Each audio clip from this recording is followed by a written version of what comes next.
Day 2 of round 4 of the ADAC GT Masters here at the Nürburgring. The second half of the 2022 season starts right here. Conditions once again absolutely perfect. The front row of the grid for this, the second race of the weekend, race 8 of this 14 race series, has a very familiar look about it. It's exactly the same as it was yesterday. It is the Mann-Filter Team Landgraf Mercedes, being driven by Raffaele Marciello and Mauro Engel on pole position, and the Drago Racing Team ZVO Mercedes alongside, being driven by Jules Gounon and Fabian Schiller. There was a car that was a bit different on the outside front row originally, and that was the Schubert Motorsport BMW with Ben Green at the wheel, but a 5-place grid drop on account of having 3 warnings has meant that he has dropped all the way back to the 4th row.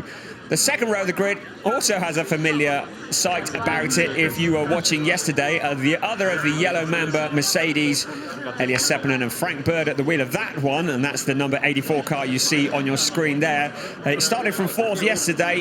It starts from 3rd today on account of that grid drop for Ben Green. The yellow Mambas are on the crest of a wave, and suddenly the championship has been turned on its head. Raffaele Marciello came into this weekend 4th in the championship. Today he starts this race at the top of the championship standings, just 3 points ahead of Christian Engelhardt and Ayhancan Guven. Oh, and one more thing, Guven and Engelhardt are starting down on row 6. They've got a lot of work to do. Who knows what's going to happen, Adam Weller?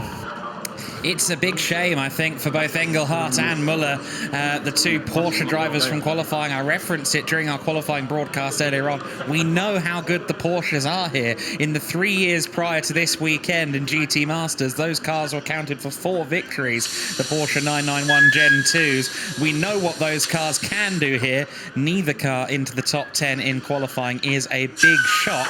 What perhaps is less of a shock is 4 Mercedes on top at the front of the order when Norbert Haug is in the paddock. Reminds me of days of old, that.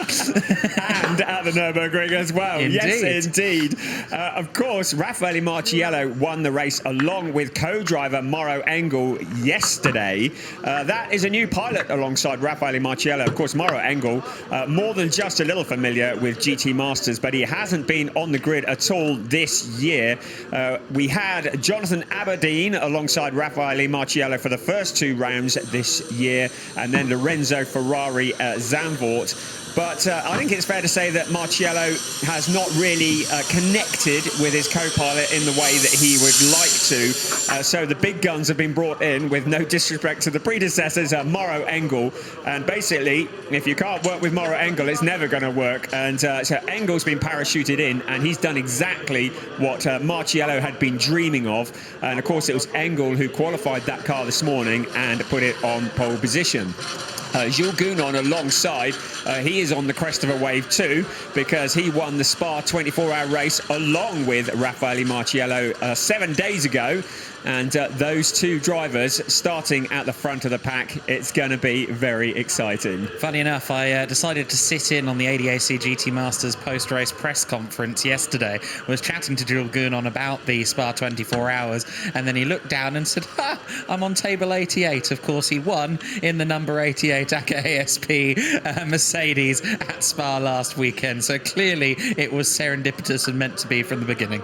And on the subject of number 8, the number 8 Mercedes did have up until this weekend Daniel Juncadella at the wheel. He was the 3rd person in that team in the Spa 24-hour race, but Daniel Juncadella is tied up on IMSA duty over at Elkhart Lake this weekend, and so a driver that's coming in just for this weekend only is Luca Stoltz. And the connection there is, of course, Luca Stoltz and Mauro Engel, long-time teammates, and so we've welcomed both Luca Stoltz and Mauro Engel back to the GT Masters grid here for this weekend. Great to have them back, and both of them having an impact because Luca Stoltz has qualified that Mercedes on the 2nd row, and Jan Marszałkowski, he will be co-driving that car and will be taking over from Luca Stoltz at some point during the race.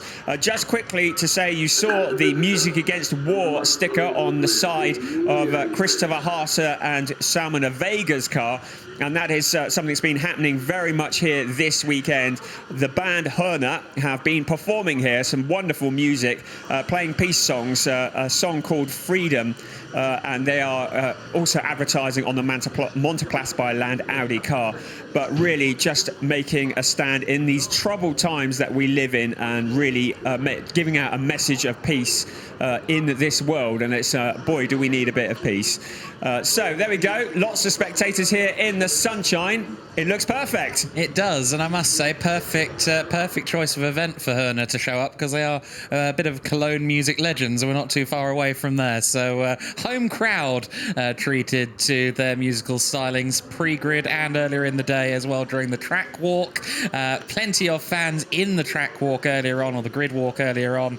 Drivers, as always, accommodating the fans in the build to the race. There is a car that has a lot of fans, particularly fans last time out at Zandvoort, the Verstappen.com blessed car collection motorsport car. That will be started by the Italian Mattia Drudi. And Mattia Drudi, who is alongside Thierry Vermeulen in that car. Thierry Vermeulen is the son of Max Verstappen's manager, so there are links all along. There is the Mad Panda Mercedes, and another driver we welcomed back to the grid at Zandvoort last time out, Maxi Goertz, alongside Ezequiel Perez Campang. The Mad Panda Motorsport Mercedes, making its debut in GT Masters this year, has not been an amazing start for them, and they've brought Maxi Goertz in with a little bit of expertise to help them get that car up to speed. It's certainly working. He's qualified it on the 7th row of the grid for this race. The Mercedes, as we've already discussed, is very strong. We're expecting that car to be going forwards. Yeah, Maxi, I think, will be rather annoyed with himself to an extent that he didn't get the car up there with the other 4 Mercs at the sharp end of the order. But the Mad Panda team will be looking to scratch and claw their way up through the order, much like the rare beasts that they are named for. There's the newly formed, or newly, I suppose, rebranded Paul Motorsport team from the ashes of T3. Marco Mappelli taking the wheel of the car for the start of this one, of course, alongside Maximilian Paul Mappelli, another feisty driver who I expect will make up some positions. Yes, and Paul Motorsport, who have, as you've mentioned, come from T3 Motorsport, a new team effectively on the grid, although in essence it is the same team, but a newly named team means that they start again on 0 points in the championship, although the drivers still retain their points as well. So good that the number 71 car is still on the grid. There is Luca Ensler in the Rutronic Racing Audi. He, of course, was the TCR Germany champion last year, and he is alongside Patrick Niederhauser in that seat. Patrick Niederhauser, the 2019 GT Masters champion. They have taken to this very well indeed. They got a 2nd place on their debut at the Oschersleben circuit at the beginning of the year. They got a 4th place yesterday, starting a fair way back on the grid today, but they can make progress from back there. Yeah, 19th, on the grid for this race, whereas they qualified in the top 5 yesterday. So poor effort in quali, but we'll see what they can do. Katzberg and Krohn, Nicky Katzberg and Jesse Krohn, they'll be looking to do a bit better. Obviously, their colleagues at Schubert Motorsport qualified on the road, 2nd, 7th on the grid with the 5-place grid drop. So I'm sure Jesse will feel he has a point to prove. Norbert Siedler we saw rounding out this order of 21 cars. The 3-minute board has been shown. The anticipation is building and the grandstand is filling. We're not far away from race 2 of the weekend. The cars look majestic in the Le Mans style lineup there on the pit straight, and very shortly the instruction will be given and the cars will burst into life for their formation lap, and then we will be racing. We are at the Nürburgring. We're using the sprint circuit. That's the shortest configuration available here at the Nürburgring. It is just 3.629 kilometers around. It has 11 turns, 4 to the left and 7 to the right. More undulation than you'd think watching the TV screens. It's not until we walked around it last night we realised quite how steep it is in places, particularly heading up to the chicane in turn 9. That is a lively place on the track anyway, the Wiedel chicane. Yes, a very lively place, of course. This Grand Prix circuit built on the former site of the Sudschleif, the south portion of the circuit. And there's always a temptation to call this new Nürburgring, but given it was built 13 years before I was even born, maybe I should scrap that nomenclature. There you see Ben Green awaiting the opportunity to fire up the M4 GT3. You saw the Fanatec branding on his steering wheel. You can actually buy a proper full-blown M4 GT3 steering wheel and use it on your sim rig if you've got several £1,000 to spare, which, for the record, I don't. There is Costa Balboa, I believe that is, at the wheel of the 63 car, the always fiery and passionate driver for Emil Frey, who has been racing with them for a good many years, and he'll be looking for a podium from that position. Right, one thing we should mention is the success penalty. Raffaele Marciello and Mauro Engel, to start off with, will have an additional 20 kilos in their car as a result of their win yesterday. Joel Sturm and Sven Muller will have an additional 10 kilograms in their car, and Fabian Schiller and Jules Gounon will have an additional 5 kilos in their car. It's the success penalty that is awarded for one race only. They didn't have it in qualifying this morning, so with both cars on the front row carrying extra ballast, the pole position car a little more, you might wonder whether Frankie Bird and Lucas Stoltz might have eyes on trying to jump into the lead early on. Albert Costa Balboa, do not take your eyes off him starting 5th on the grid, because he always gets his elbows out. He doesn't know anything other than he wants to stand on the top step of the podium. End of story. Both Frankie Bird and his team boss, one Bernd Schneider, will be hoping that Mauro Engel gets the launch off of the start of this race, because of course Bird is behind Engel on that side of the grid, and if Engel gets the jump on Gounon, then Bird could follow him through into second place approaching turn 1. That would be the ideal situation, I'm sure, for Team Landgraf. I'm sure for Manfilter. A pair of members up front, don't mind if I do. Were you sitting in on a team breakfast this morning when we were discussing this? Maybe you were. Several. I'm a man of science. Indeed. I won't argue with that. Formation lap has started. The grandstands are full of spectators. The atmosphere is wonderful here. It's nearly 21 degrees centigrade, so conditions perfect. Not a hint of rain on the forecast. This is going to be a dry race. Let's have a look at the starting grid. It is Mauro Engel on pole position for Manfilter Team Landgraf, alongside Jules Gounon for Drago Racing Team ZVO. Another Mercedes row with Frank Bird and Lucas Stoltz, and on the 3rd row, Albert Costa Balboa in the Lamborghini with Consta Lapalainen. 2 Lamborghinis for Emil Frey side by side. Ben Green with that penalty is on row 4, with Christopher Mies, defending champion, alongside. Then it's Dennis Marshall for Rutronic Racing, and Christopher Harter is an all Audi row 5 of the grid. Christian Engelhardt and Sven Muller, it's an all Porsche row 6 of the grid. And row 7, Matthias Drudy and Maxi Gertz, the Mad Panda, lining up on the outside of that row. Marcus Winkelhock, an absolute legend, alongside another defending champion, Ricardo Feller, on row 8. And on row 9, Marco Mappelli and Arthur Rougier, another Lamborghini in the Emil Frey stable. Luca Engsler lines up along Jesse Krohn on row 10, and on row 11 of the grid it's Norbert Siedler for East Talent Racing Team. So that is the grid. 21 runners and riders on perfect conditions here. You can see the cars on the right hand side of your screen just coming round the Vidal chicane. There is the point standings after qualifying this morning. It's Raffaele Marciello 7 points ahead of Engelhardt and Guven. It's all to play for.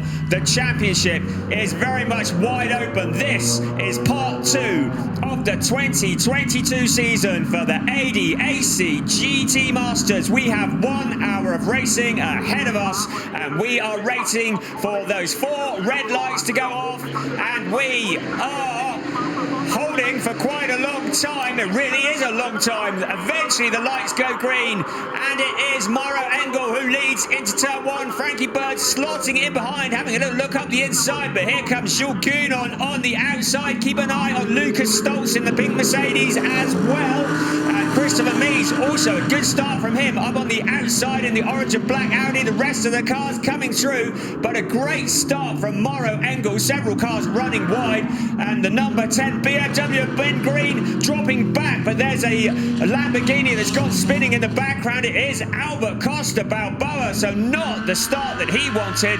Costa Balboa involved in an incident, and he's dropped back. Yeah, someone else spinning there in the pack as well, coming out of turn 4. It's the number 8 car of Lucas Stoltz, and Stoltz has come to a halt there. There was clearly a lot of contact that we just missed at turn 4 on the live pictures. Winkelhock also slow, coming out of 5 into 6 in the car collection Motorsport Audi. So lots of dramas there. You see Costa Balboa on the back of the pack now, and one of the main beneficiaries of all this is Christopher Mies, who'd already had a lightning start, picking his way through the order. I believe he's now in 4th place. No such luck for Lucas Stoltz. He has a puncture. So Lucas Stoltz was stranded out on turn 4. The safety car is out, so the cars are going to be brought back to a slower pace. I expect there's probably debris on the track, and we'll call car number 8 debris, but there may be some stuff from some of these cars that made contact. Hopefully we'll get an idea of what happened on a replay. Car 22, as you can see, under investigation for leaving formation before the start signal. They did hold the cars for an awful long time. It is a random sequence when the lights turn from red to green, and it took a long time today. So car 22, that's Sven Muller, who's also under investigation. Of course, he's running in 5th place, so this could be very significant indeed. 5th place from what, 12th on the grid, if memory serves me correctly. That is a very, very good effort. Make that 11th on the grid, but nonetheless, what an effort from Sven Muller on the first lap. But that start formation is one of those things that can be rather cut and dry. So let's see what happens as we go back to green. A very short safety car. Yes, a very short indeed. I'm wondering whether the safety car was thrown for the number 8 car, and then it got going again and got moving. But we have notification that the safety car is in. Now let's have a look at this restart, and you can see Muller, he ducks out of line and then ducks back in again, and it's down to the stewards to decide whether he gained an advantage or not, but they don't take too kindly to the cars crossing the line in anything other than single file on the roads that they're meant to be. Here they are coming into turn 1. Always a bit of a result, we can get them both around.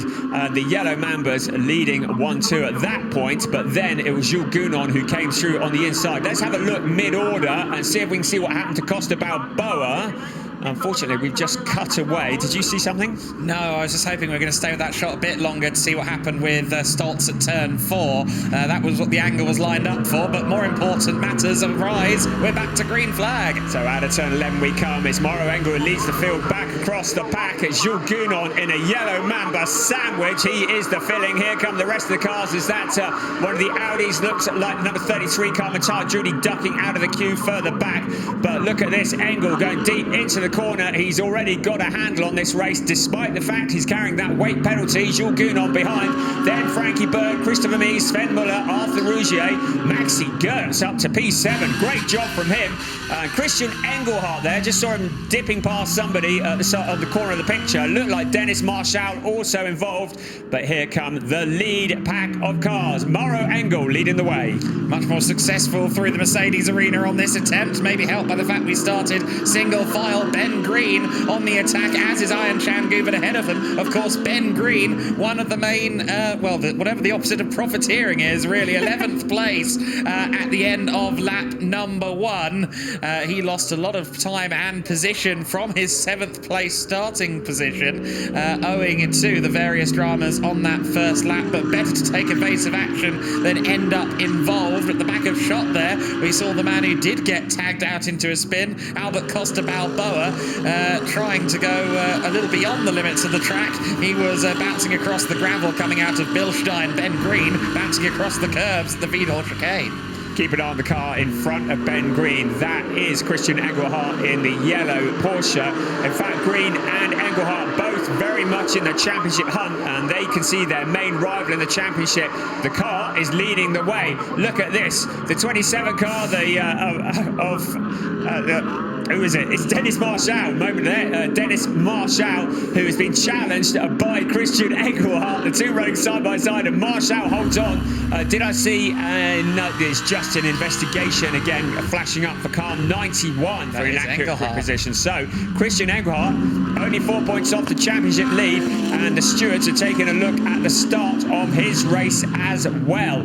But this battle that's going on, Dennis Marshall is in 9th place. Behind him, Christian Engelhardt, and behind him is Ben Green. This is really significant for the championship because the car that was leading the championship that's leading the race will have Raffaele Marciello behind the wheel in the second part of this race, and they need to catch up with it in a hurry.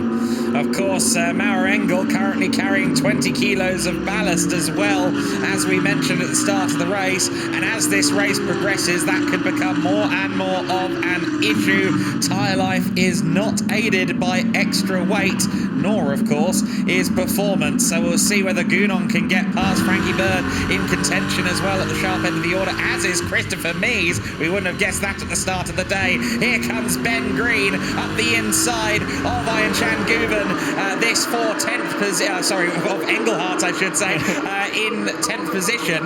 Now, that BMW is mighty going through the last sector. They can take so much more curb than anyone else at the Vidal chicane. They seem very confident. And Christian Engelhardt has a penalty lap for an inaccurate grid position. Car number 91. Christian Engelhardt is going to have to visit the penalty box. It's a 200-meter box on the exit of turn 1. He'll have to pass through it at 50 kilometers an hour for no more than 50 kilometers an hour for one lap only. But that will drop him behind certainly the trio of cars that are behind him. He's going to drop behind them. He'll need to take that within the next couple of laps.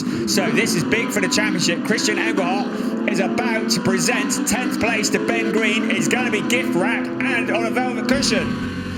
And of course, this means that the car that came into this weekend as a joint championship leader is going to drop down effectively to last place. And that means that point scoring is going to be a very difficult task for Guven and indeed for current driver Engelhardt in today's race. So just to remind you, if you're new to GT Masters, every car at some point during this race will need to visit the pits for a mandatory stop and driver change. There is a window that opens 25 minutes into the race. That window is open for 10 minutes and then closes. During that 10-minute window is when every car needs to visit the pits for its mandatory stop.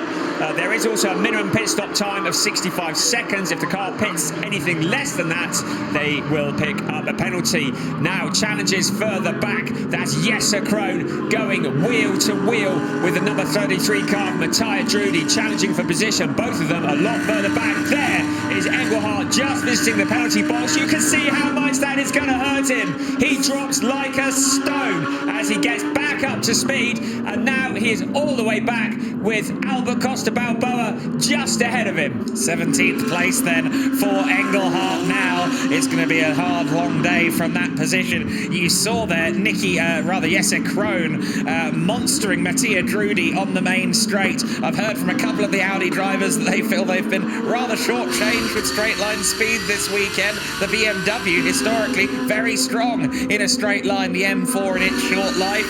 So those moves into turn 1 for the BMW up against an Audi could well be likely. There is Engelhardt in 17th place. Costa Balboa actually coming under threat from Ricardo Feller there at the very back of the order. Oh, Costa Balboa's already going to be fired up given what happened to him on the first lap, and now he's side by side with Feller, then so close to making contact you couldn't get a cigarette paper between them, and Costa Balboa is through and stays in his position even though Ricardo Feller almost got him. So fighting all the way down the pack. So we've lost Lucas Stoltz, Marcus Vinkhot, we've also lost the rest of the cars continuing, and it's Ricardo Feller who is the last of those runners. We did see that warning earlier on for Sven Muller in the number 22 Porsche about an inaccurate starting position. As we see again, Jesse Krohn moving to the inside, challenging for position on Matthias Drudy and getting past. We did see that the Muller car was flagged by the race stewards. They have awarded him a black and white flag, so that doesn't mean he has an immediate penalty. It does mean that if he commits any more crimes in this race, he may well visit the penalty box. So 22 has got away with it, unlike Christian Engelhardt, who really didn't get away with it. Absolutely, he didn't. And Muller up into 5th place. This could be a good, strong day for himself and Joel Sturm. Of course, we saw yesterday, as we get a look at Marcus Winkelhock's stricken car collection motorsport entry in the garage. But back to Sven Muller and Sturm. We'll get a look at what happened to Winkelhock. He just went off the circuit and not any imminent signs of damage from that off-track experience, but maybe there was something wrong with the car before that point. No contact that forced him off either. Just looked like he couldn't get the car turned around turn 5. And you do wonder if maybe there was a bit of contact that's broken a suspension piece or something like that. But he is retired and out of this race. Mauro Engel leading the way from Jules Gounon. Remember, the front two cars are carrying that weight penalty. It doesn't seem to be affecting them too much because they have broken away from Frankie Bird. But really, Gounon is keeping Mauro Engel very much in his sights. It's not the runaway that we saw yesterday for the Yellow Mamba at the front. On board with Ben Green, who is in 10th place. And he is still looking at Dennis Marshall, trying to move his way back up the points order. And really, that BMW looking the quicker of the two. Overtaking here at the Nürburgring is not easy. The best opportunity is coming up at turn 1 when they come along the pit straight under braking, and that provides the best opportunity for the cars to get past, and that's where Ben Green will no doubt be looking to line up Dennis Marshall. I'm sure, given the pace of Green in this Schubert BMW this morning and what looks to be a fair chunk of pace in the race as well, they'll be looking for a strategy that allows them to undercut the rest of the field. It was an undercut for Sven Miller and Joel Sturm that put them into podium contention yesterday. Strategy all important in that 10-minute pit window, which begins at the 35-minute to go marker. 10 minutes in the middle of the race. There is Green, though, hustling the back of the Rutronic Racing Audi. Dennis Marshall under threat. Green up the inside and back into 9th position. The recovery drive, the salvation drive continues. You get the feeling that Ben Green is fired up a bit, don't you? Right, next up the road to him is Konsta Lapalainen in the Lamborghini, the number 14 car. Still reeling from wonderful success at Zandvoort, but a little bit further back than they'd want to be in this race. There is the Albert Costa Balboa car. He will be handing over to Jack Aitken later on. Jack Aitken is going to have a bit of a mountain to climb when he climbs into the seat of that car. Right, here's a replay, and that was Costa Balboa getting spun around, trying to have a look and to see what happened, and it all happened by the time they arrive on the scene. Now let's look back. Oh no, that's on board. Yeah, I honestly don't think there was contact there. I think he got a wheel on the AstroTurf and the car just seemed unbalanced. The Mad Panda Motorsport car was the initial contact there on the back of the 8 car of Lucas Stoltz. He also sent the 28 flying of Christopher Haase for good measure. So that was a 2-for-1 deal, really, unfortunately. Perhaps not the one that they intended to purchase. But there you see just how difficult it is through this arena section on the first lap. We were walking it yesterday. It's such a tight section, perhaps not in width, but all of the corners, they follow each other into one, into the other, and on the first lap with over 20 GT3 cars trying to find room, it's a very tricky thing, and Jack Aitken knows he has a very tricky afternoon ahead of him. I'm pleased we haven't mic'd up the Emil Frey garage, that's for sure. There is a replay of Lucas Stoltz, his return to GT Masters. It was a good day yesterday with a 9th place, but not such a good day today. And you got to feel for Jan Marszałkowski. He's going to get a break one day. He really is. He's not even going to get to sit in that car today. And we really wish him good luck when they move on to the Lausitz Ring in a couple of weeks' time. He'll be wanting to put today behind him. There is our race leader, Mauro Engel. He's not breaking away from Jules Gounon. He is carrying that weight penalty, not as big a weight penalty for Gounon, who is in 2nd place, but they are pulling away still from Frankie Bird. It seems to be those 2 cars, Engel and Gounon, who are fighting each other. Lined up behind Frankie Bird is defending champion Christopher Mies. Mies a long way back in the standings and would love to get a good points haul. He's in a good position for that. Sven Muller in P5. He is sharing driving duties with Joel Sturm, who is getting a reputation as a bit of a charger. You can see the incident between car 8 and 28 is under investigation by our stewards. They have perspectives of this circuit that you wouldn't believe. Cameras at every angle, and there's a big team of stewards that work really hard, and if there is a penalty to be awarded, they will find it.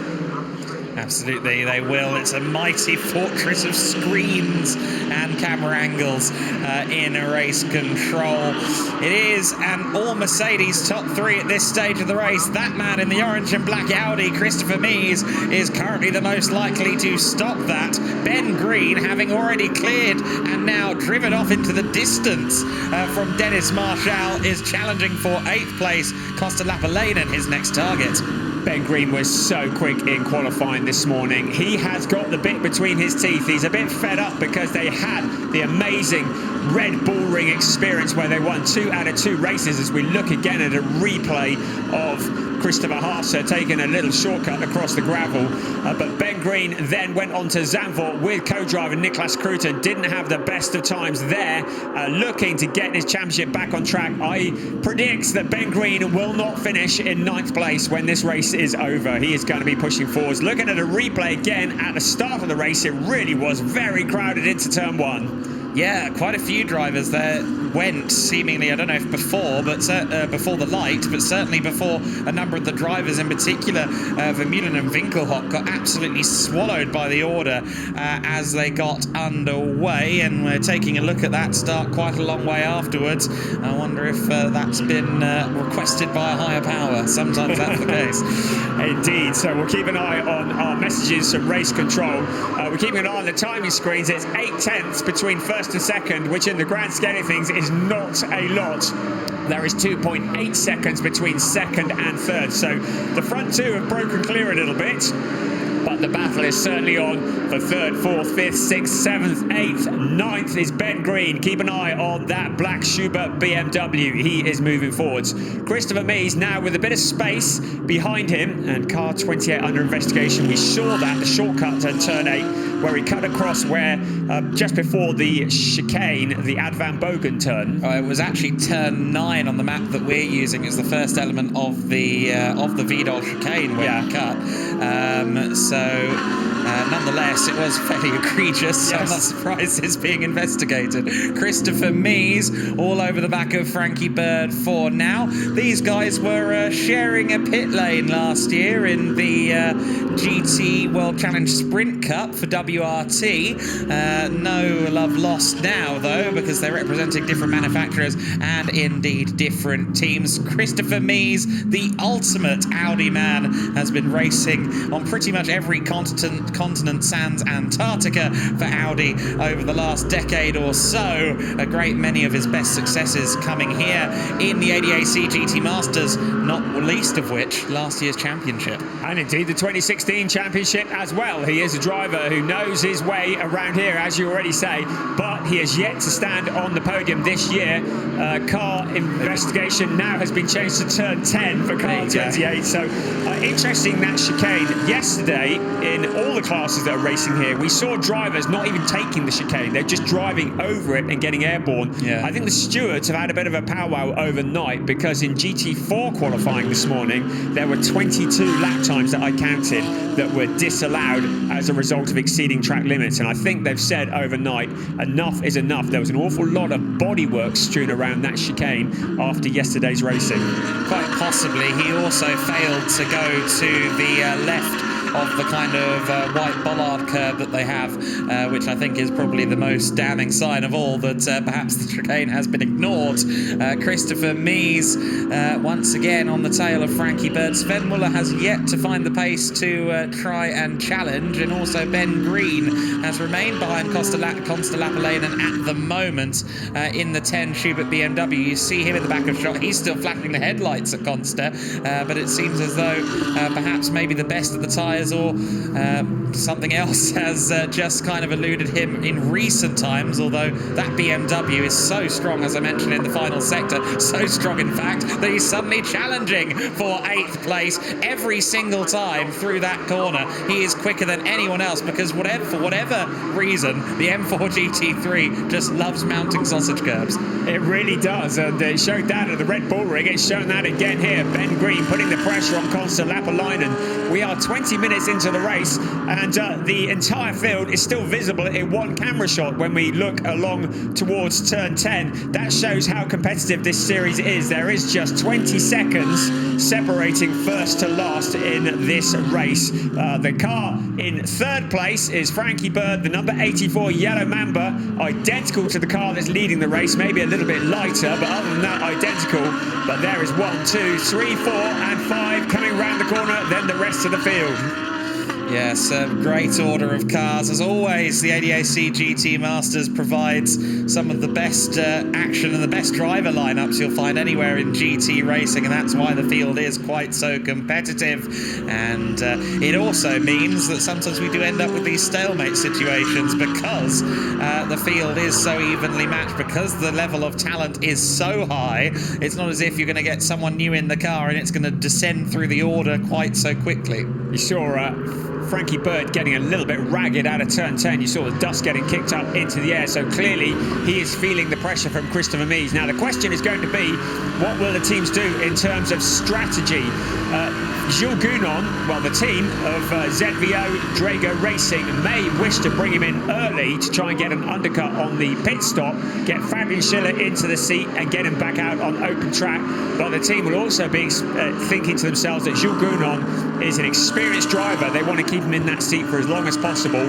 It's all about the strategy. Probably the same question for Ben Green and Nicolas Cruton as well. Do you bring them in, get them back out onto clear traffic and try and undercut some of the cars in front? We saw it done very successfully by Allied Racing yesterday. We may well see that today. I'm wondering if the approach may be as simple as do the opposite of Engel at the number 4 camp. Whatever Engel does, we will do different, perhaps in an attempt to try and get a undercut. We saw Sven Muller doing that yesterday, and actually Jules Gounon was the first to say in the press conference yesterday, yeah, they probably had a point ultimately, didn't they? Ended up on the podium as a result of, on the podium ahead of the ZVO number 4 car for good measure. This is a replay of lap number 1 and a replay of the contact that we hadn't previously seen between Luca Engstler and Marcus Winkelhock. Probably shines a light on why Winkelhock is no longer in the race. Yeah, it was a big clump from the side, wasn't it? And you do wonder whether it has broken a toe link or something on that number 69 car. But that's into the garage, and Florian Spengler is not going to get a race today. There's the 1 and 2 going into turn 1 now. Christopher Mies just showing himself in the mirrors of Frankie Bird. It certainly wasn't an attempt to get past, maybe an attempt just to hassle him a little bit, force him into a mistake. The very, very experienced Christopher Mies, the not so experienced Frankie Bird, the two of them running together, and Mies going to start using all the tricks in the book to see if he can find a route past that yellow Mercedes in front of him. Good run out of turn 4 there. Turn 5 is one of the less likely overtaking zones. Realistically, the straight between 4 and 5 isn't long enough to necessarily make an overtaking move unless you get the mightiest of all runs out of 4. Mies not quite able to do so on that occasion. Jules Gounon still stalking behind Mauro Engel. You see there that Gounon is profiting on most laps, albeit not by much in terms of the gap between them. It just seems to ebb and flow naturally somewhere around the half-second barrier between the two of them at the moment. Christopher Mies still close behind Frankie Bird as well. We saw in the previous camera shot, but I don't think he was close enough for a move. No, he was not. I'm keeping an eye on Sven Muller, who's behind Christopher Mies. 1.3 seconds was the gap last time around. Looks to me like he might be closing in on the duo in front of him. We'll let you know in just a few moments when they cross the line. You can see that it's half a second between first and second. Now let's have a look at the gap between Mies and Muller. No, he hasn't actually closed in that much. In fact, he's probably dropped about a tenth. So Muller not making the progress that I thought he was. Christopher Mies very solid in 4th place. So that just gives him a free hand to keep attacking Frankie Bird without risking losing a position. That is the sight of Raffaele Marciello getting ready to jump into the cockpit of that number 48 car. Knowing Marciello, he'll want to be in nice and early in this stint because he loves driving that thing. He wants to add the GT Masters title to his CV. He has never won this championship. It looked like it was slipping away from him this year. He's had a raft of co-driver changes. He now sits at the top of the points and he wants to take over from Mauro Engel and bring that car home. course, he won the Spa 24 Hours last week. He won yesterday here along with Maro Engel. I'm not sure how often someone has taken 3 wins in major international GT3 competition within a 7-day period. But Raffaele Marciello could be about to make, if not history, certainly he will form a rare act any moment. The pit window has just opened with 35 minutes left to run. Are you trying to put a curse on Raffaele Marciello saying things like that? Commentators' curses, he will thank you for that. You saw Sven Muller ducking off into the pits to remind you it is a 65-second minimum pit stop time. Quite a few coming early. A significant one there is Christian Engelhardt, who will be handing over to Ayhan Can Guven. What are they going to do to get themselves up the order? Well, they're rolling the dice. Hopefully going to find themselves out on some clear track. Here comes Sven Muller. Here's one of the front runners in the number 22 Allied Racing Porsche, keeping to the speed limit.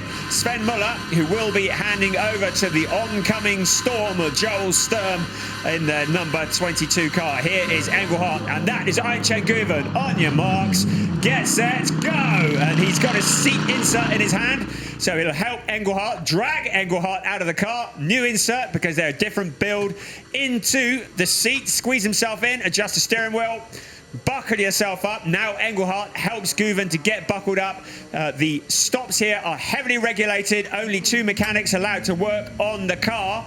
So they'll be doing that, checking tyre pressures. Engelhardt helps him to get buckled up, plugged in, shuts the door, and now it's time for Ayhan Can Guven to take over all the hard work that Christian Engelhardt has done and get this thing back out on the track. A few of these drivers, or a few teams, electing to bring them in at the first possible opportunity. One of them was the 63 ML Frey car as well. So Costa Balboa handing over to Jack Aitken as they exit the pits just ahead of the leading Mercedes. And that could be a bit of an issue here as Aitken comes back out. Cold brain, slightly cold tyres, and the 2 leaders just behind him. But I feel that so many cars have gone at the first possible opportunity that the undercut might be quite tricky, because they've got a kind of a little faction, a little group of their own now. Yeah, there's going to be crowded where they've all come out together, isn't it? Jack Aitken, who's taken over from Albert Costa Balboa, well, we saw the steam coming out of his ears in the Emil Frey Racing Garage. He will be motivated like nobody else to get back up the pack, and he will want to work his way forwards. Of course, behind him, as already mentioned, is the 3rd place Frankie Bird, and no, it's not, that's the leader, isn't it? That's Maro Engel and Jules Gounon. Frankie Bird was with him out on the track of Jack Aitken, and of course a lap down. There we go. But there is our leader, Maro Engel and Jules Gounon, and into the pits is Christian Engel, is Luca Engster taking over from Patrick Niederhauser, or indeed Patrick Niederhauser taking over from Luca Engster. Oh. Yes, the only car to stop on that second lap, actually. So let's see where he comes out relative to the rest of the order. We've already seen the number 22 car of Joel Sturm, the Porsche, go past him. I think he'll come out somewhere around Ricardo Feller. The 2 leaders, though, are in the pit lane. So here they come. It's Maro Engel getting ready to hand over for Raffaele Marciello. It is Jules Gounon. We wondered if they might come in at different times. They've ended up coming in exactly the same time. There is the minimum pit stop time. Is there going to be an opportunity to jump with a fraction of a second? You get it wrong, you're going to have a red P next to your name, just like Patrick Niederhauser have, and that means that he has gone below the minimum pit stop time. I think it might have been by just a second. A tenth of a second. Stewards will be looking at that. He may well get a penalty lap for his troubles, but we're keeping an eye on 1st and 2nd. So you have Raffaele Marciello and Fabian Schiller, who's taken over in the number 4 car. Raffaele Marciello is further back in the pit lane. He's rolling. Fabian Schiller, they're holding him, and go. It's going to be very much as you were into the pit lane. Well, that's about the gap that was between them when they came in, I think. Marciello is going to be in front, and Fabian Schiller, well, he's going to have to think of something pretty clever to get in front. And look who's coming in the background. It is once again the Allied Racing Porsche that has done a really good job of the pit stop, coming through in the background. And the number 22 of Joel Sturm is in the battle at the front of the pack. That could well be a net third place, couldn't it, for Sturm later on? But we'll have to see once the window is shut. Perhaps the likes of Frankie Bird and Christopher Mies may end up in there. Christopher Mies is into the pits, as is Ben Green. Meanwhile, we speculated that Niederhauser may be in trouble. Penalty lap because of the pit stop time. Quite a harsh one that it was, just a 1/10 of a second. He's going to lose probably 3, 4, maybe 5 seconds to the penalty lap. But rules are there for a reason, and rules involving time are often very easy to regulate. And it's so tight, the pit stops. You know that you can win or lose a race on a 1/10 of a second, and every 10th counts. They just ran a little bit too close to the wind. You can see Nicholas Cruton climbing on board the number 10 Schubert Motorsport BMW M4. Christopher Mies is going to be handing over to Tim Zimmermann. He's got a lot of responsibility on his shoulders as he takes over the wheel of the Monteplas by Land Motorsport Audi. He gets rolling. He's back out into the fast lane of the pits. In the background, you can see the stationary car that will be driven by Nicholas Cruton. Here come the leaders. You can see how far back Tim Zimmermann is. Where will he be in relation to Joel Sturm? Well, the answer to that is in front of Joel Sturm. So there is the number 1 car, Tim Zimmermann, who I would say probably third place when all is said and done in these pit stops, with Joel Sturm behind. Here comes Nicholas Cruton in the BMW.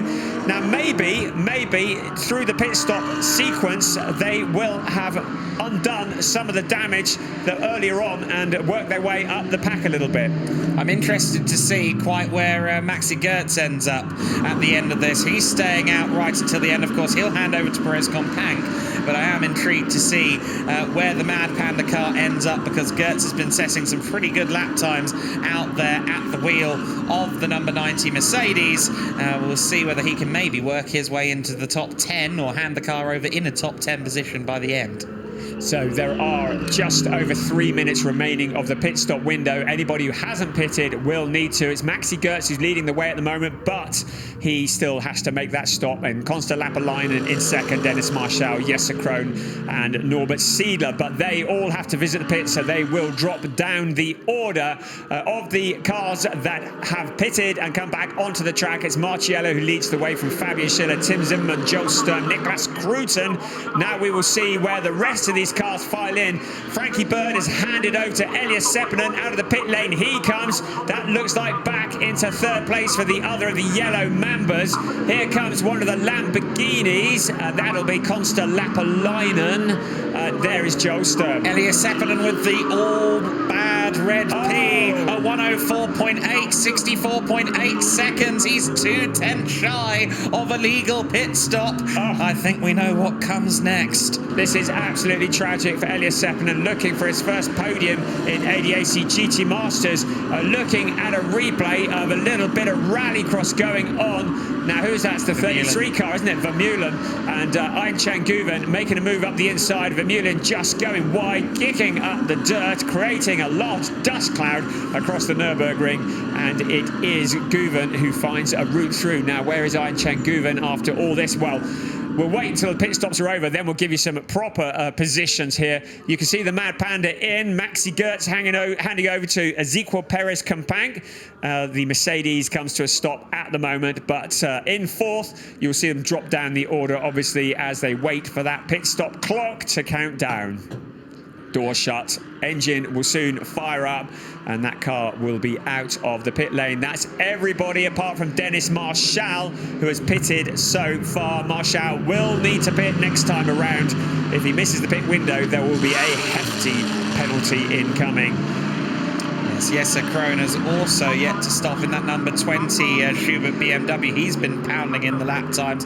48 under investigation for blocking in pit lane. That is Raffaele Marciello. So that could be a big deal. That's, of course, what we saw with the number 4 car earlier on, battling, though, as Maxi Goertz rejoins the race just ahead of a pair of Raging Bulls, the Emil Frey Lamborghinis, and the 14 car of Wieshofer onto the AstroTurf. Did very well to keep that in something close to a straight line.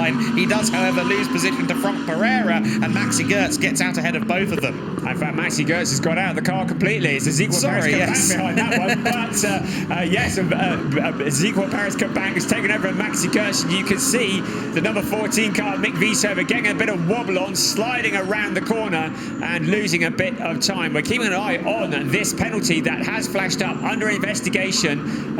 A pit stop time, car 84, and under investigation, blocking in the pit lane, car 48. Both yellow Mambas are under investigation. Oh dear, the man filter Mambas being looked into at the moment. Then we've got 3 cars in the pits, the final 3 cars in the pit lane. Kim Louis Schramm, who we see in the corner of our screen, Nicky Katzberg taking over the number 20 Schubert BMW, and Riker taking over the 54 Audi as well. The dueling Emil Frey Lamborghinis continue on then. It seems as though Perez Companc has a little bit more pace than them in the early stages of this stint. But Zimmerman, Zimmerman is slowing. The lights are off. I think he's Control-Alt-Deleting as we speak. So Tim Zimmerman, who was running so strongly, having taken over Christopher Mies, that car is well off the pace into turn 1. It is still running. So as you suggested, it may have been switch off and switch it on again. I think that's exactly what happened, because no sooner did I say the lights were off than they flickered back on, and it now seems that it's accelerating somewhat normally, but it looked like it was slowing again through turn 2. Nonetheless, clearly something wrong for him, and there was something wrong with the pit stop for the car 84. A penalty lap for a slightly short pit stop for Elias Seppänen, and he may well end up losing his current 6th position.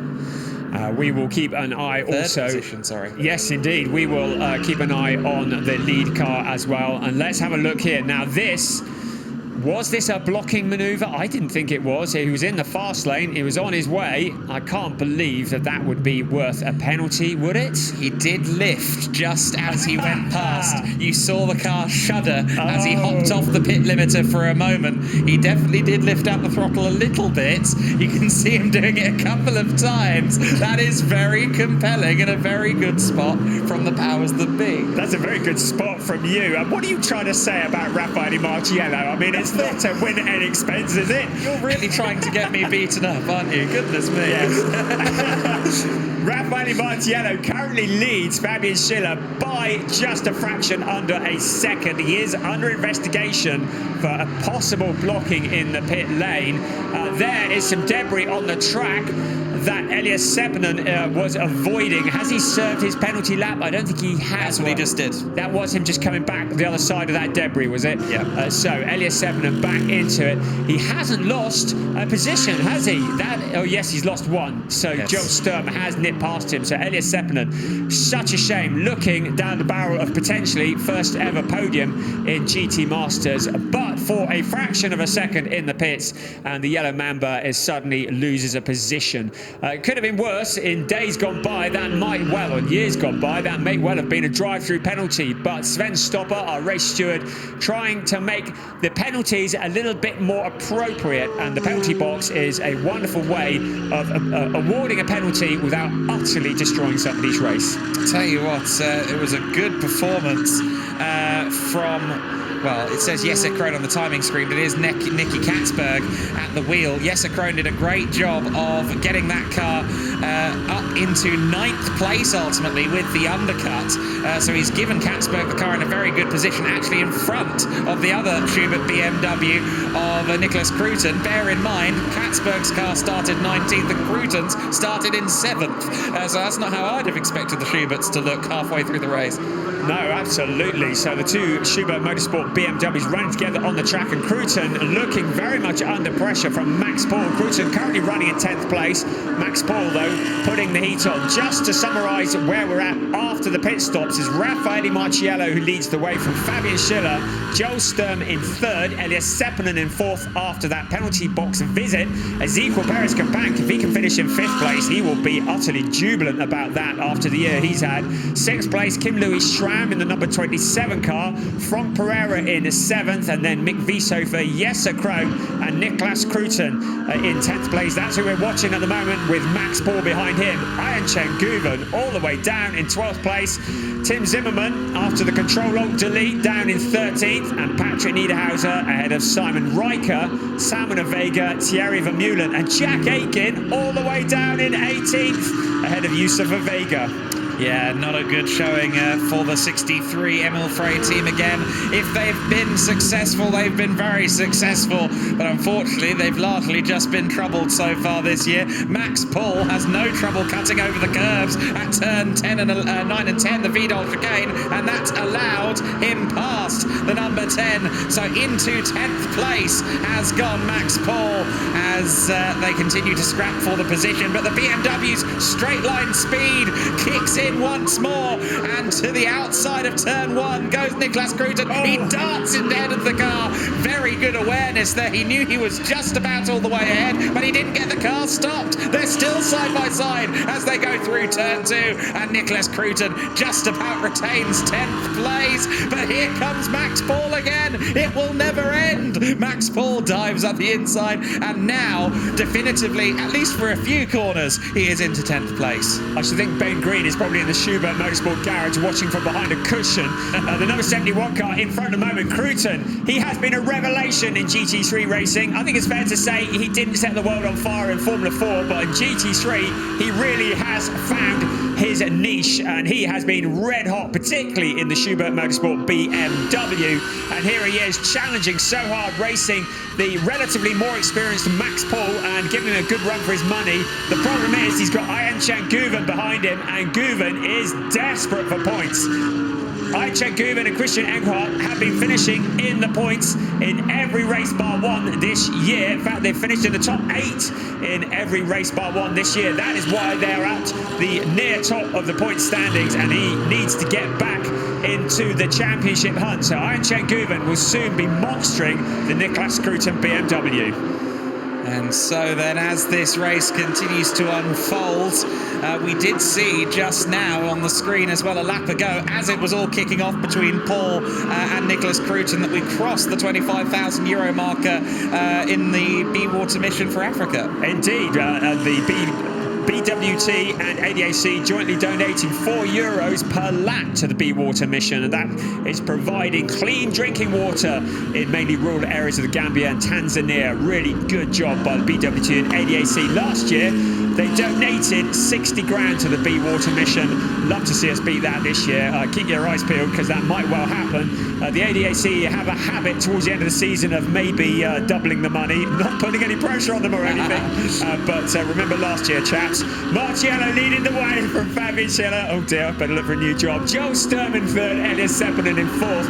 This battle that we're looking at here, Nicholas Cruton in 11th place, and a penalty lap for our race leader. Raffaele Marciello has received a penalty lap for blocking in the pit lane. It's gonna be really difficult for him to make this a back-to-back win. Keep an eye on the body language of Marciello. He is not backwards in showing his feelings. He will be steaming about that. The number 48 car is going to have to go into the penalty box. Here it comes. Here's Fabian Schiller into the lead of the race. Joe Sturm will also be lining it up. Avoid the debris. Marciello rejoins. I don't think Sturm has got past. So Marciello into 2nd place. It's because of this. Well spotted by the man next to me, Adam Weller. He saw that Marciello went past and then lifted off. Just watch the car shudder just there. That's the sign of the car hopping off and back on and off and back on the limiter. He's trying to modulate the speed carefully to just try and lose a few kilometers an hour for Schiller, and it's bitten him in a major way. Fabian Schiller is now our race leader. Maro Engel shaking his head. And well, isn't this an interesting turn of events?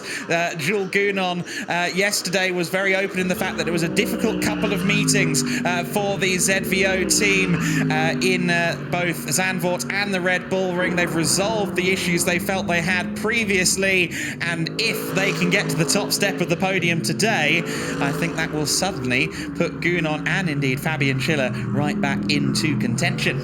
The fat lady isn't singing yet. Keep an eye on Raffaele Marciello in 2nd place. He will be steaming as he tries to reel in Fabian Schiller, and Schiller will know all about it if Marciello arrives on his back bumper. So that penalty lap has been served. It's relegated him from the lead.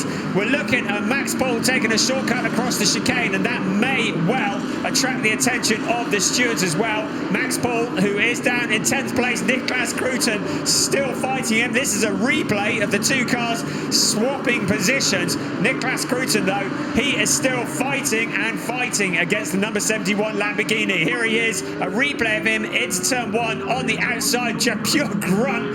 He doesn't just shut the door, he actually slams it in the face of Max Paul, tries to squeeze him. Max Paul says, hey, you want to see what state my car was in after yesterday's race? I wouldn't do that if I were you, mate. So he works his way through, elbows out.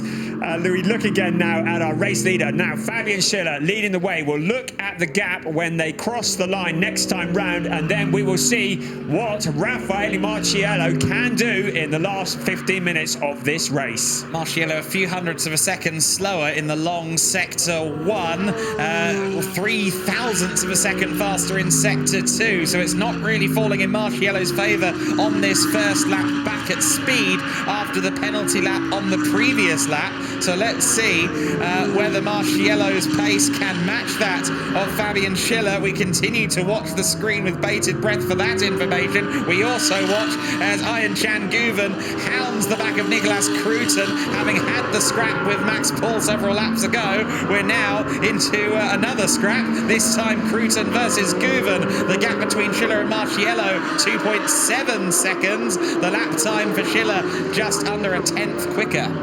Just remind you that Kruten and Guven are both in the championship hunt, very much at the sharp end, and so they mean real business when they are fighting each other. The gap between first and second is 2.764. We're going to make a note of that, see where that goes after this lap. Meanwhile, keeping an eye on that battle, 12th and 11th place, Niklas Kruten in front of that at the moment, ahead of Kruten. Max Paul has just broken away a little, but you can see how close Guven is getting as he tries to work his way past the Schubert Motorsport BMW, going very wide out of the corner, but still keeping it all together.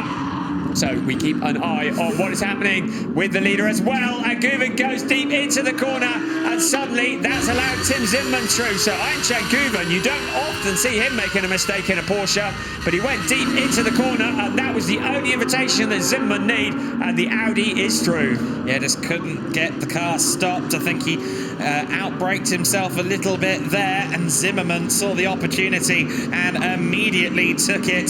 So then Zimmermann up to 12th place, Guven down to 13th, and now under pressure from Patrick Niederhauser for good measure. Still in a position that isn't going to help their championship campaign. I thought it was going to let Niederhauser through as well. In fact, Niederhauser still thinks he's coming through. You do wonder whether Ian Guven may be in desperation, just trying a little bit too hard in that Porsche. Trying to pick up points. The points are paid down to 15th position, so he is in a points position at the moment. But unfortunately for him, his main rivals are all ahead of him. There's Niklas Kruten, who is one of his main rivals, a couple of cars ahead of him. One of his big rivals, Raffaele Marciello, is in second place, but he is dropping back from Fabian Schiller because last time around, Schiller had opened up a gap of half a second on Raffaele Marciello. So any thoughts that Marciello might be closing in on the lead of this race? Well, it's not happening at the moment. And we've got a little over 12 minutes plus 1 lap remaining for that to change. I know we've had a pit window during this race already, but I don't feel like we've done more than 15 minutes. This has been great racing so far. You see there that the 33 car from Vermeulen carrying some damage there. I don't think we've seen exactly how that came to pass, but I'm not sure that aero kit's going to take for 2023. So Thierry Vermeulen, who is down in 18th place at the moment, so really scrapping over the scraps, certainly out of the points, and that aerodynamic disadvantage is not going to help him at all. The car may well receive a black and orange flag calling him into the pits if the race stewards decide that that is a hazard with that piece of bodywork hanging up in the air. We're looking again at the Wales in Africa total, 25,952 euros. We'll have some of that. The incident between car 33 and 29 is under investigation. That is Yusufa Vega and Thierry Vermeulen, and as suspected, Vermeulen is into the pit lane. Now it's going to be one of three things. It's either going to be tear the wing off, it's either going to be retire the car, or it's going to be apply loads of gaffer tape. That's the normal racing answer to these problems. It is indeed. The structural integrity of gaffer tape knows no bounds. Unfortunately, the carbon fibre has given under the stress. An incident at turn 1. We didn't see the incident, but given they were running together as we cut to them and we saw this damage, you can infer what may or may not have happened. happen. I'm sure we'll get a look at it in a replay in the not too distant future. That's rather well lodged into where the headlight should be, and I get the feeling that this is a day over situation. Yes, I think Thierry Vermeulen, there's no urgency there. They've decided they're not going to dip into the World Gaffer Tape resources. That car being retired, I think it was always going to be a long stretch to get it back into the points standings. There is the third place, Joel Sturm. He has been doing a great job all season long in the number 22 Porsche. He came up from GT4, the ADAC GT4 series, and has really shone in this category. He has a great friend and mentor in Sven Muller as his co-driver, but he was impressive from the moment we got the first green flag at Oschersleben. If you don't know what I mean, go back and watch race 1 from Oschersleben, because the opening lap there was something to behold. The oncoming storm in third place, Elias Seppinen, Ezequiel Perez-Campagne, and then Kim Louis Schramm, who we're watching here, who is under pressure from Mick Wieshofer in the Emil Frey Racing Lamborghini. That's 6th and 7th. In the background is Frank Pereira, another of the Emil Frey Lamborghinis. And now where's Jack Aitken? Still out of the points in 17th place. He will not be chuffed about that. No, he will not. Wieshofer has had one podium so far this year. It was a win, of course. Other than that, they've kind of not troubled the top 10 that often. They got the 7th place at the season opener at Oschersleben, and it is 7th place that car is in currently. Wieshofer would like to get himself into the top half dozen if he can, and he sees Bilstein has the opportunity to do it, and he's done a great job there, capitalising on a perhaps slightly lax Kim Louis Schramm. He wasn't going defensive into Bilstein. Not a common overtaking move, so I see why perhaps he didn't see it coming, but Wieshofer, a man of many surprises, clearly. So Rutronic Racing, the Audi team who won the championship in 2019, not finding it too easy here in the number 27 car as the number 14, and Mick Wieshofer goes sailing through. Emil Frey moving up through the order. Next up the road will be Ezequiel Perez-Campagne. Ezequiel Perez-Campagne in 5th place, quite a long way up the road from them, and he looking for his best result in GT Masters. There is our race leader, Fabian Schiller. He and Jules Gounon for Drago Racing Team ZVO did take a win in the season opener at Oschersleben, but have been fairly mediocre ever since then, until yesterday, where they picked up a 3rd place. And still, they carry on leading the way now. The Raffaele Marciello car, the yellow Mamba, in 2nd place, still not closing in on the lead car. You saw the graphic on your screen earlier, and there's not much going on. In less than 8 minutes, that's going to see the yellow Mamba back in the lead, unless there is drama for Fabian Schiller. Lost over half a second on the last lap alone, it did Raffaele Marciello. I think he's somewhat resigned to 2nd place here, but that's still good points over a car in the Fabian Schiller Jules Gounon ZVO Mercedes that isn't necessarily a direct championship contender right now. So perhaps Raffaele thinking about the championship here. 2nd place, more than good enough, particularly after a very difficult weekend at Zandvoort where he scored just 2 points. Yeah, I'm not sure that Raffaele Marciello knows the meaning of settling for 2nd place, but we'll soon find out about that. Keeping an eye on Elias Seppinen in 4th place and Joel Sturm. Let's just see what the gap is there. He has taken a 10th out of Joel Sturm on that lap, so he is closing, probably not rapidly enough to catch him within the next 7 minutes plus 1 lap, unless Joel Sturm has some kind of drama. That could easily happen, what with traffic and all sorts of other things going on. Drama, also Ayhanchek Guven, that's what he needs in front of him, because he's got Tim Zimmermann that he's trying to attack, but every time he has a look at the number 1 car, remember that got he snuck past in that moment where Guven had the mistake. Every time he looks, Patrick Niederhauser, it pokes his nose in and says, I'll have some of that, thank you very much. So Patrick Niederhauser monstering Ayhanchek Guven and finds a gap on the inside out of turn 11. They come and they run side by side briefly, and now in front. Yeah, so a good move out of the Mercedes arena there from Patrick Niederhauser. I was amazed with how much momentum he carried coming out of the corner. Set himself up very nicely. Let's take a look at this one again. So into the apex of 3 goes Guven, and he just leaves the door open. Niederhauser had the momentum. Guven had no choice but to run it out wide and watch Niederhauser disappear past him. The bad gets worse for the 91 crew, but he's right back on the attack. So Ayhan Guven, a man who knows Porsche inside out, into the Vidal chicane he comes, this time heading towards turn 10 and towards turn 11, out onto the pit straight. But Guven is a long way back. He's not going to get much of a slipstream and an opportunity to pass into turn 1. He has dropped back. Patrick Niederhauser's got a few legs in that Audi, albeit in 14th position.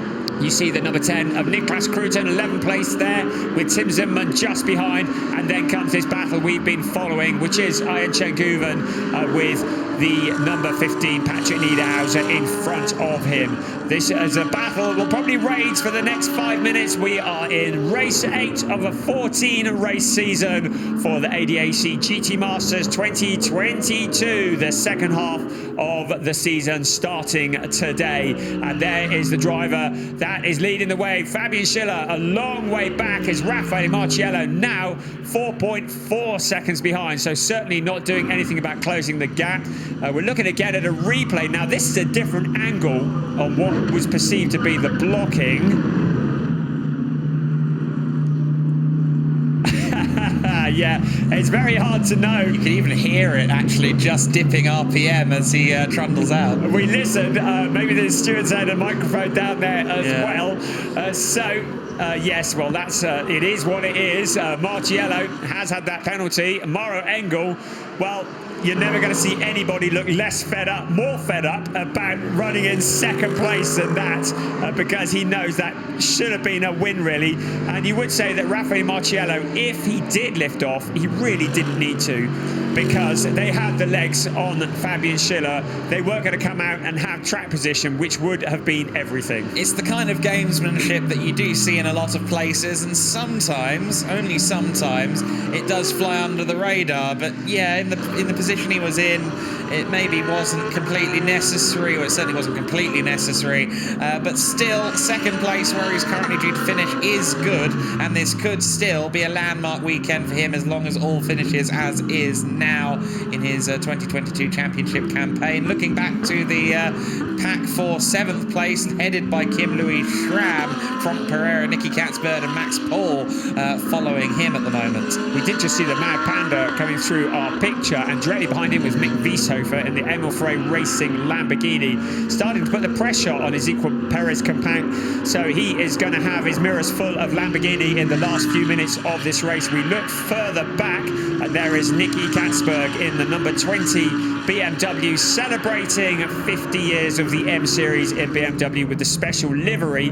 And Catsburg, well, for the first time in a long time, ahead of fellow Schubert Motorsport BMW of Niklas Kruten, which is down in 11th. I must say, in regards to that Mad Panda Motorsport Mercedes, I said that I thought, oh, Zimmermann slowing again. Zimmermann once again, he's now well out of contention, of course, but again the car seems to be in limp mode. He's considering the pit lane. He decides to try and get the car running, but no, he decides that I think it's time to call the car in. Points are out of question. Another huge blow to Christopher Meese's attempt at title defence. But I just want to say as well, regarding that Mad Panda car, Perez Companc up in 5th. I thought Gertz would get them into the top 10. Didn't think the top 5. Let's see if Perez Companc can hold on. And that is why they wanted Maxi Gertz in the team. You can see Zimmermann in the pit lane now. He doesn't need much effort to keep below the speed limit, does he?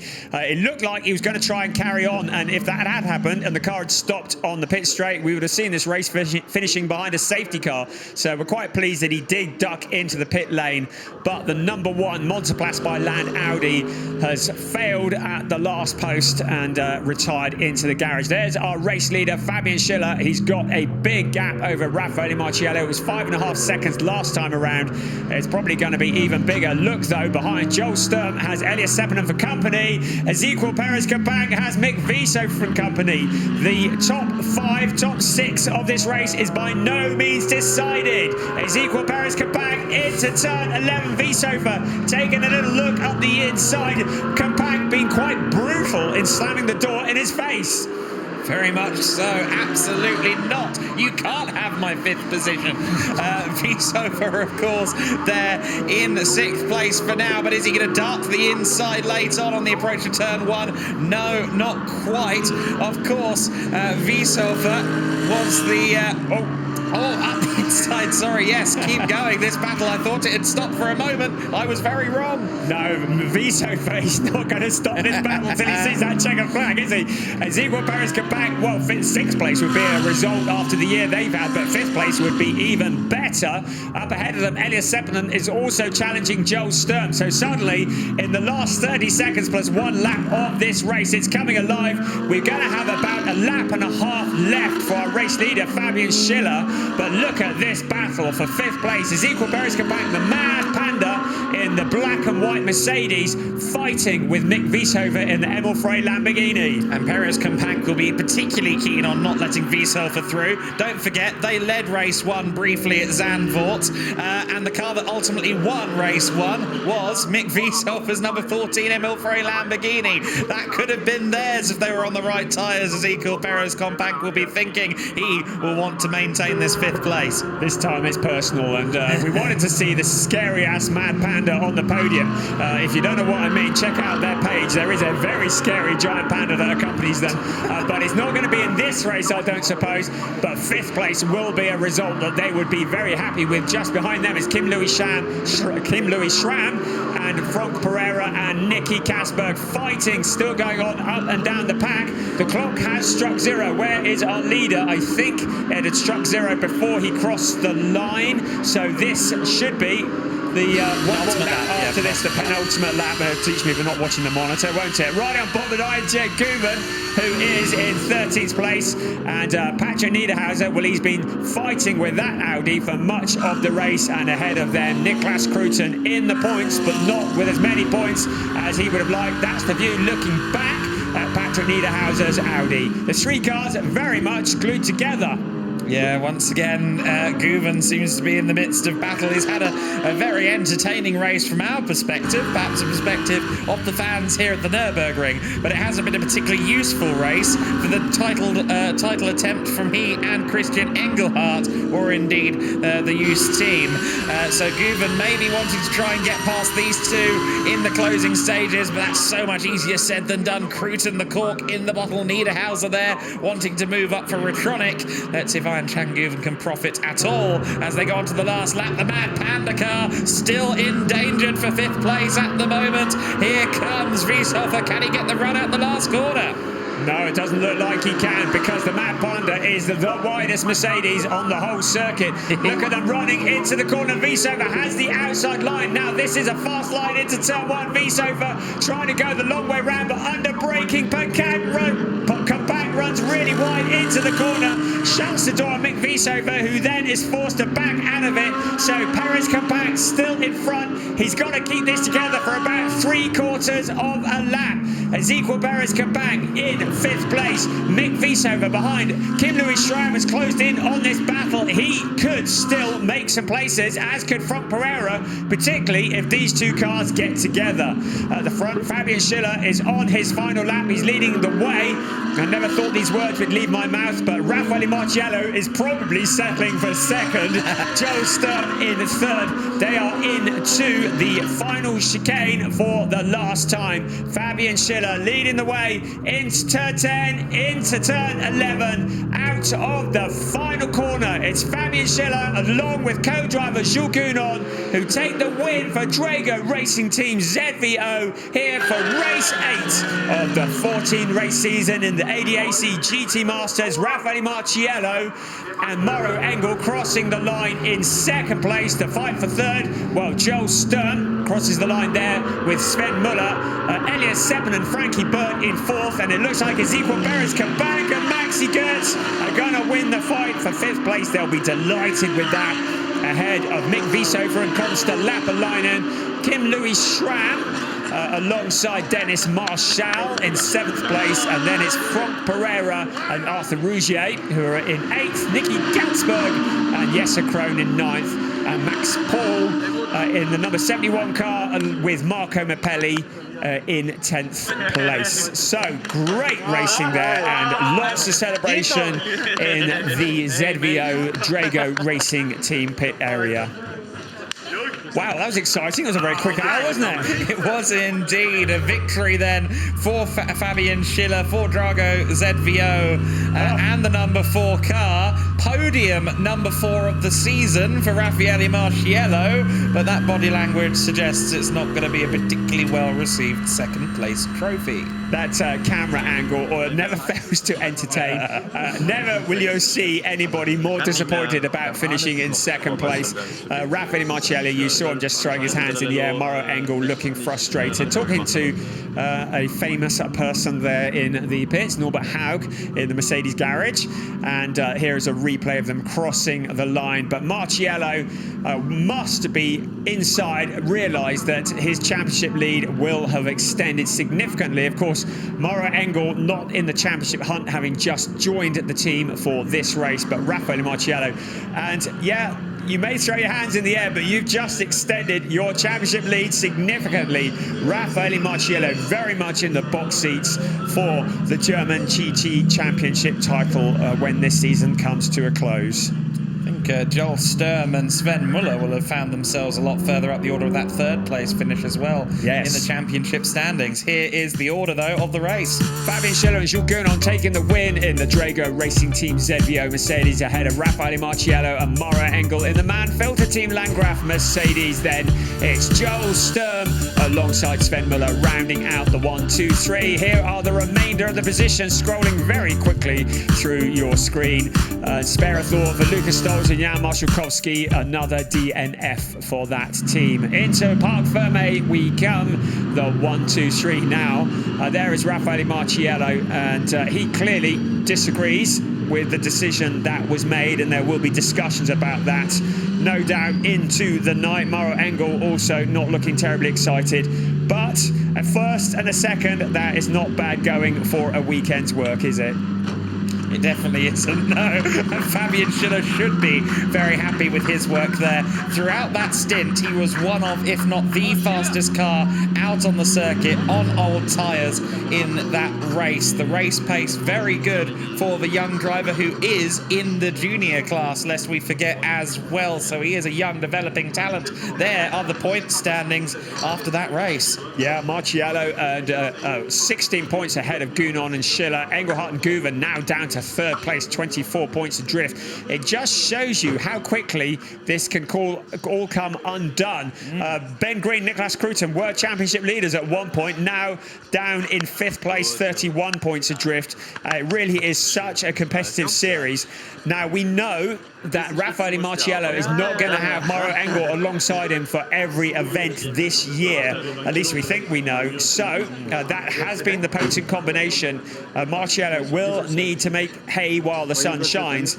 So this is not a dead cert, but he's certainly put himself in a very strong position in the championship standings. Yeah, they have a couple of candidates for the next 2 rounds, but they're not sure quite whom yet. We know that Mauro has already secured for Hockenheim. He made that public himself, that we'll see him again at the end of the season, at the season finale, and bringing themselves into second in the points with this win. Schiller and Gounon. I must admit, my mental arithmetic failed me there. I wasn't expecting to be quite so high up the standings, but firm championship contenders in the first season for Drago Racing Team ZVO. Yes, they weren't really in the running, and but it just shows how close it is. Nobody is running away with it, and suddenly Gounon and Schiller are back in the running. I know when we spoke to Jules Gounon at Oschersleben and they'd had a rubbish race 1, he was looking pretty frustrated, and he's sounding frustrated after Red Bull Ring. Well, you didn't want to go near him. But then suddenly, Zandvoort race 2, and then yesterday they've come alive. Maybe it takes a little while for a partnership as well to develop. Jules Gounon with Fabian Schiller in that Drago Racing Team ZVO Mercedes. Of course, that's a team that's come from the ashes of Zach Speed Racing, and they are starting to gel as a team, gel as a driver duo, and suddenly the results are starting to show. Just listening in. No, that's dyslexic. Yes, that's it's probably just better that it's not in English. Yes. So, looking subdued, but very much no reason to be. Marciello and Engel in that second place, now heading up towards the podium, and we will see their ceremony very shortly. Let's just review where we're at. Joel Sturm and Sven Muller for Allied Racing in the Porsche 911 GT3R coming home in third position. Second place went to the car that picked up the penalty, one leading the race. Raffaele Marciello, Mauro Engel for the Mann-Filter Team Landgraf Mercedes AMG GT3. And it's another Mercedes AMG GT3 that wins the race. Fabian Schiller and Jules Gounon for Drago Racing Team ZVO, taking the top step of the podium.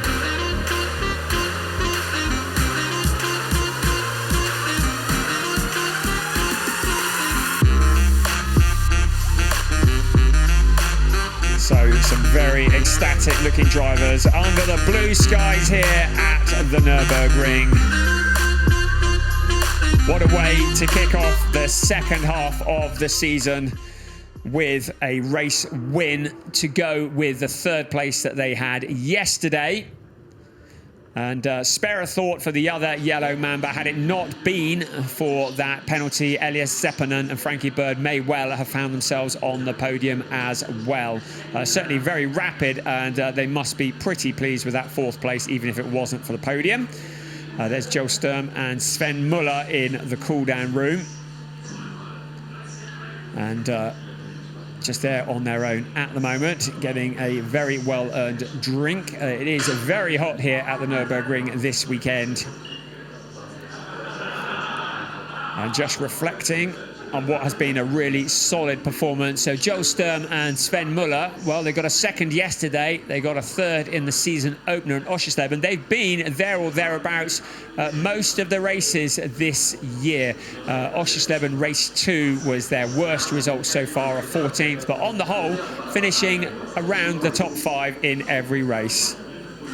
It's been a great result for the Mann-Filter guys today, hasn't it? Both of them in the top 5. As you say, I think they won't be best pleased with the fact they didn't make the podium, although they are up there towards the podium, aren't they? So joining for moral support, perhaps, or rather the junior podium, It'll be the junior podium that follows afterwards, but also moral support. Indeed. I'm sure it is a friendly garage among the three. There you see my favourite sponsor on the entire grid, which is Frank Bird Poultry. Exceptional. But yeah, you couldn't make it up, could you? Yes, indeed. So there we are. And Dave Cow Beef as well. Yes, indeed. So, yes, the 4 Mann-Filter Team Landgraf drivers sat together, testing the strength of that table and just waiting.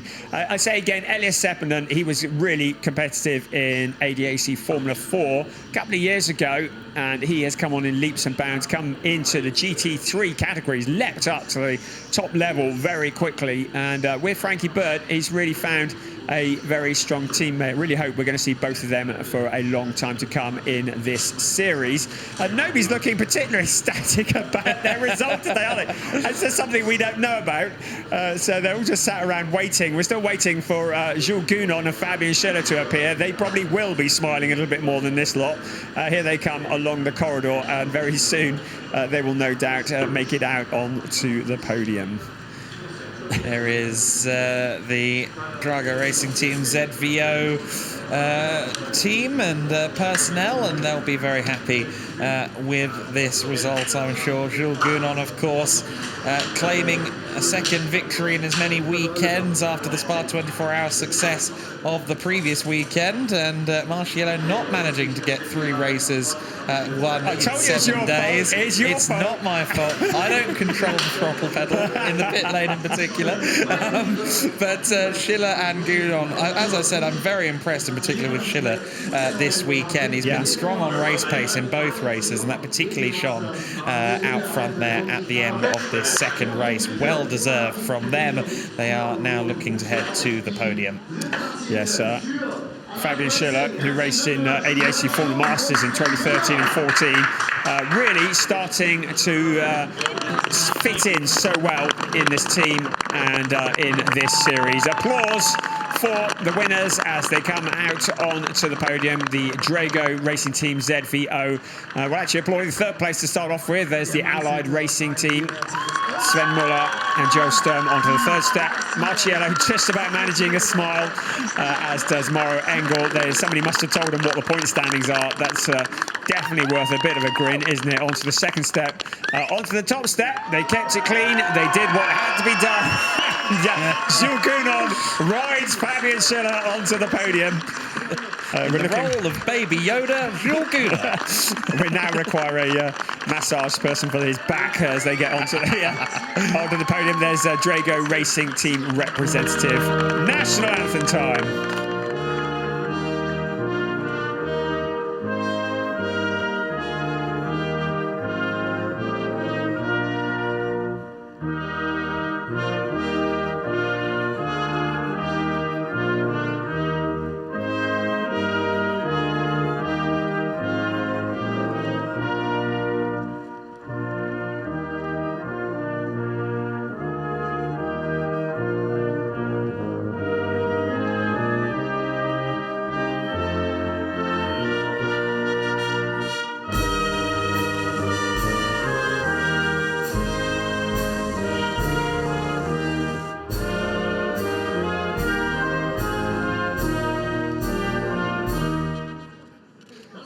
Three German flags flying behind the podium for this, the German GT Championship.